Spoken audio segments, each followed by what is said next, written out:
Ano po yung tatlong bagay na mangyayari sa hinaharap according to the Bible? So pag-usapan po natin yan sa devotion natin na ito. Magandang araw po sa bawat isa sa inyo. Welcome back to our 365 Daily Devotion Seminar Edition. Na yung topic po natin ngayon ay may kinalaman po sa eschatology, or ito po yung mga bagay na inaaral natin, no? Na ano ba yung tinuturo ng Biblia patungkol sa mangyayari sa hinaharap. Now, yung topic po natin ngayon ay General Eschatology. General Eschatology is the study of the future events that affect the whole world, like the return of Christ, the resurrection of the dead, the final judgment, and the new heaven and new earth. This reminds us that history is going somewhere. God is moving everything toward a glorious and victorious end. Now, sabi po rito sa Acts chapter 1, verse 11. By the way, bago ko ito basahin, ifo-focus natin yung ating attention sa tatlong bagay na mangyayari sa hinaharap. Unang-una po, yung muling pagbabalik ng ating Panginoong Jesucristo.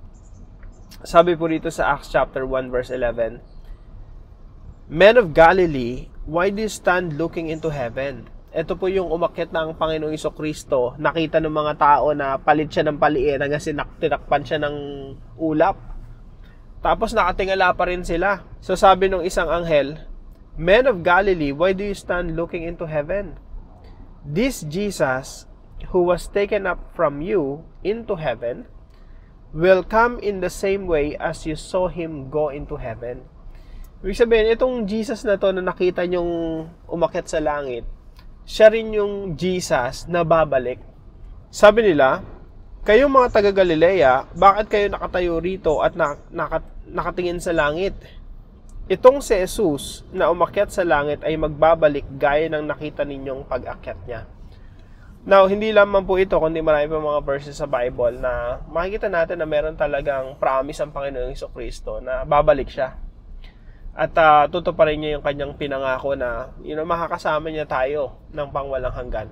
Now, ito po yung una nating sa teaching natin. 3 things that will happen in the future. So, return of Christ. Hindi ko alam sa sitwasyon nyo, pero ako po ito yung nilook forward ko. This is our blessed hope. And I hope lahat po tayo ganun ang tingin, We're looking forward to the time that Jesus Christ will come. Kasi po sa pagbabalik ng ating Panginoong Jesucristo, yan na po yung complete restoration of all things. Ibig sabihin, lahat ng makikita nyong kapangitan dito sa mundo, mawawala na. Paghihirap, pagdurusa, sakit, kamatayan, pagkabulok, kasalanan, lahat po ng resulta ng kasalanan, si Satanas, lahat po yan mawawala na. Kasi po yung return of Christ, yung pagpanunumbalik ng ating Panginoong Jesucristo, yan po yung, kumbaga, sabi po kasi sa Bible, 1 Corinthians chapter 15, the last enemy to be defeated is death. Kaya po, sa pagbabalik ng ating Panginoong Jesucristo, isa na lang yung kulang. Ang ganda na ng creation, ang ganda na ng mundo. Isa na lang yung gagapiin na hindi kayang gapiin ng kahit sino, at yun po yung kamatayan. Ang unang-unang mangyayari sa pagbabalik ng ating Panginoong Jesucristo ay resurrection and judgment. Ano po yon? Sa pagbabalik ng ating Panginoong Jesucristo, para po mas ma-imagine natin ng maayos, Pag ako po namatay, tayo mga mananampalataya namatay, yung espiritu po natin babalik sa Diyos, sa langit. So, sabi ni Apostol Pablo, pag nawala ka dito sa mundo, namatay ka, mapupunta ka sa presensya ng Panginoong Jesucristo. Kapag ikaw ay nasa presensya ng Panginoong Jesucristo, espiritu ka lang doon. Wala ka pang katawan. Disembodied spirit. So, kasama mo ang Panginoong Jesucristo, pero wala ka pang katawan. Kaya, hindi ka pa masasabi mong kompleto, Hindi ka dinisenyo ng Diyos na walang katawan. Kaya, sa pagbabalik ng ating Panginoong Jesucristo, kasama mo na yung espiritu. Yung espiritu mo, kasama ng Panginoong Jesucristo ang babalik. At yung katawan mo sa lupa na nabulok na, let's say naging abo na, magkakaroon ng union o reunion. Bala kayo anong tawag nyo, Yung espiritu natin, tsaka yung katawan natin, magkakaroon ng union. Mabubuhay ulit tayo, yun yung resurrection. So, mangyayari po yan sa pagbalik ng ating Panginoong Jesucristo. Magkakaroon ng resurrection and judgment. Now, sino yung magre-resurrect? Sino yung mga mabubuhay mag-uli? Yung mabubuhay mag-uli, yung mga believers and unbelievers. Mananampalataya at hindi mananampalataya. Mga mabubuti at masasama. Sabi po rito si John chapter 5 verse 28 to 29, "Huwag ninyo itong pagtakhan sapagkat darating ang oras na maririnig ng mga patay ang kanyang tinig." Ibig sabihin, yung mga patay, babangon sila. Sabi rito, at sila'y babangon, lahat ng gumawa ng kabutihan ay babangon patungo sa buhay na walang hanggan. So, yung mga mananampalataya, tagasunod ng Diyos, babangon sila mula sa mga patay sila, yung espiritu nila, sasanib ulit dun sa katawan, magkakaroon sila ng resurrected body. Kapag mabuti, patungo sa buhay na walang hanggan. Pag masama naman, lahat ng gumawa ng masama ay babangon patungo sa kaparusahan.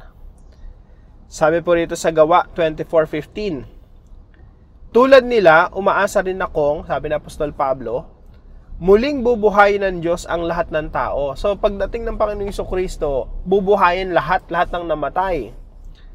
Matuwid man o di matuwid. Yung matuwid, patungo sa buhay na walang hanggan. Yung di matuwid, meron kang resurrected body. Ibig sabihin, mabubuhay ka mag-uli, pero patungo naman sa kaparusahan. So, yan po ang mangyayari sa muling pagbabalik ng ating Panginoong Jesucristo. Para mas mabilis matandaan, 3 R, no? Return, resurrection, restoration.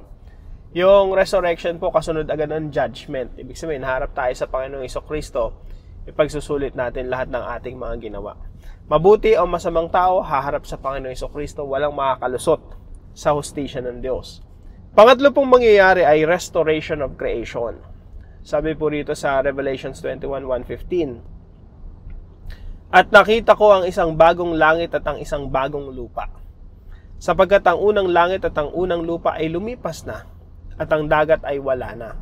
Na marami na po akong explanation patungkol po rito. Pwede nyo pong i-search sa channel natin. Lagi ko po sinasabi, hindi to entirely future. May mga elements na to na nakapasok na sa present, no? Present reality na siya. And then sabi po rito sa bandang huli, "At papahirin niya ang bawat luha sa kanilang mga mata, at hindi na magkakaroon ng kamatayan, hindi rin magkakaroon pa ng pagdadalamhati o ng pagtangis man o ng kirot man, sapagkat ang mga unang bagay ay lumipas na." So, lahat ng kasamaan, si Satanas, pagdurusa, mawawala na lahat ng yun. Sabi dito, "I am making everything new." Kailan po mangyayari yan? Yung complete restoration of all things? Sa muling pagbabalik ng ating Panginoong Jesucristo. Now, yung restoration po ng lahat ng bagay, yan po ay, isipin niyo po yung Genesis 1, perfect world po yun, perfect creation yun, walang kasalanan, wala pang kamatayan. Ganun po yung gagawin ng Diyos in the future sa pagbabalik ng ating Panginoong Jesucristo. I-restore niya yung beauty, yung perfection ng creation. Now, kung ganito ang future natin, paano natin ito isasabuhay, mga kapatid? Ano ang epekto ng future sa kasalukuyan? So, number 1, make this world a better place. Huwag kang papayag, kapatid, na lumisan ka sa mundong ito, mamatay ka sa mundong ito, nang hindi gumanda yung mundo dahil isinilang ka. Nakakalungkot lang isipin, maraming tao ang ipinapanganak, tapos lilisan sa mundong ito, na mas pumangit pa yung mundo dahil yung buhay niya nagamit pa sa kasamaan.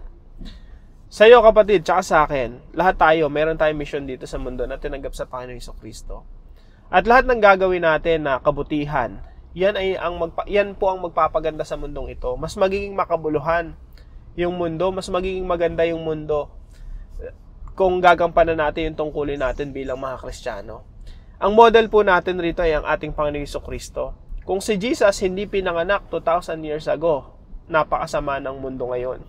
Walang pag-asa, hindi makabuluhan ang mabuhay. Pero salamat kasi pinanganak siya. Nung pinanganak ang Panginoong Jesucristo, gumanda talaga yung mundo because Jesus was born. Isipin niyo po kung hindi pinanganak si Jesus, napakamasalimuot ng mundo. So, tayo rin po, no? Pinanganak tayo dito sa mundo. Sana sa paglisan natin, iniwan natin yung mundo na mas maganda. Iniwan natin yung pamilya natin, iniwan natin yung environment, yung society natin, yung kapaligiran natin ng mas maganda kaysa sa dinatna natin. Ang Diyos po, yan po yung misyon. Gawing maayos ang mundo hanggang sa maging kompleto yung restoration. Hanggang sa maging perfect yung creation. Tayo po ay nilikha ng Diyos para maging, tinawag ng Diyos mga Kristiyano para maging parte ng misyon na yan. Number 2 po, make one step closer to Jesus each day. Araw-araw po gawin nating misyon na lalo tayo napapalapit sa Panginoong Jesucristo araw-araw. Yan po yung mission ng devotion natin. Kaya meron po tayong daily devotion. Kasi we want to take one step closer to Jesus every day. Yung napapalapit tayo sa Panginoon, hindi napapalayo kundi napapalapit. Kahit isang hakbang lang palapit sa Panginoong Jesucristo. In a sense na lumalago tayo sa ating relasyon sa Kanya. Mas nakikilala natin siya araw-araw. After all, someday babalik din naman siya, makikita natin siya ng mukhaan. Why not start now? Ngayon pa lang, kilalanin na natin ang ating Panginoong Jesucristo. Gawin nating misyon na araw-araw may bago tayo natutuklasan patungkol sa ating Panginoon na ating minamahal. So, wag po kayong mag-miss sa mga devotions natin. At magkaroon din kayo ng personal Bible reading, no? At mas kilalanan natin sino ba talaga si Jesus sa ating buhay. Pangatlo po, make at least one act of kindness each day as investment for eternity. Sabi po rito sa Matthew 25 verse 40. Ito po ay sa muling pagbabalik ng Panginoong Jesucristo. The King will reply, "Truly I tell you, whatever you did for one of the least of these brothers and sisters of mine, you did for me." Sasabihin ng hari, tandaan ninyo nang gawin ninyo ito sa pinakahamak sa mga kapatid kong ito, sa akin ninyo ito ginawa. So pag ikaw meron kang ginawang kabutihan, lalo na sa kapwa mo mananampalataya, isipin mo, ginagawa mo yun sa Panginoong Jesucristo. Sino nagsabi? Si Jesus mismo. Ito po ay parable ng Panginoong Jesucristo. Sa Matthew chapter 25, nagbigay po siya ng mga parables dito. At ito po yung bandang huli na. So sinasabi ni Jesus Christ, gumawa kayo ng gumawa ng mabuti. Kasi yung kabutihan na ginagawa nyo, lalo na sa kapwa mo mananampalataya, yan ay ginagawa mo sa Panginoong Jesucristo. Sabi po rito sa Galatians chapter 6, verse 9 through 10. Kaya't huwag tayong mapagod sa paggawa ng mabuti. Ibig sabihin, hayaan mong managana yung kabutihan na gagawin araw-araw. Huwag kang mapapagod kasi investment mo yan eh. Walang hanggan yung epekto niyan. Kaya't huwag tayong mapagod sa paggawa ng mabuti, sapagkat pagdating ng takdang panahon, tayo ay aani kung hindi tayo susuko. Yung ani natin mga kapatid sa Judgment Day po iyon. Paghaharap na tayo sa Panginoong Jesucristo.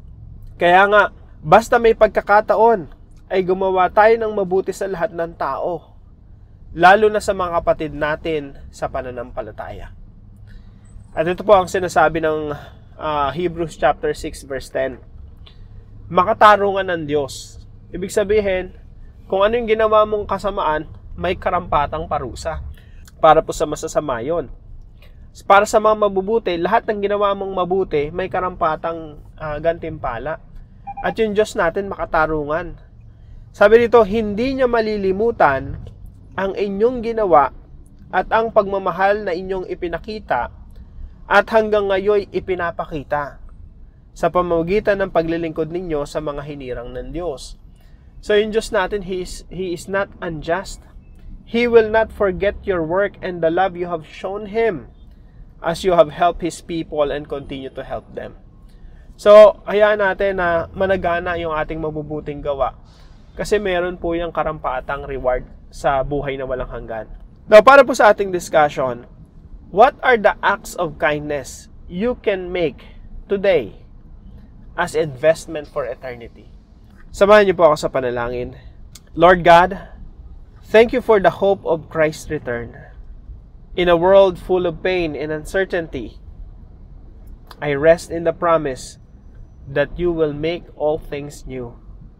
Help me to live not in fear of the future, but in faith that you are coming to completely restore this creation.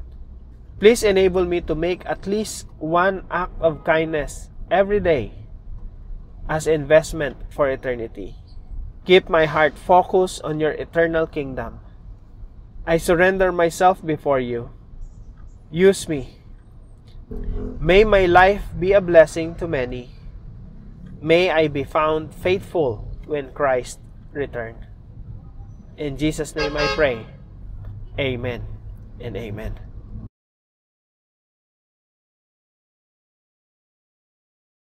Binabati ko po si Ma'am Nelly Villafuerte. Maraming salamat po sa inyo at sa inyong 484 comments dito sa channel natin. Maraming salamat po sa inyo.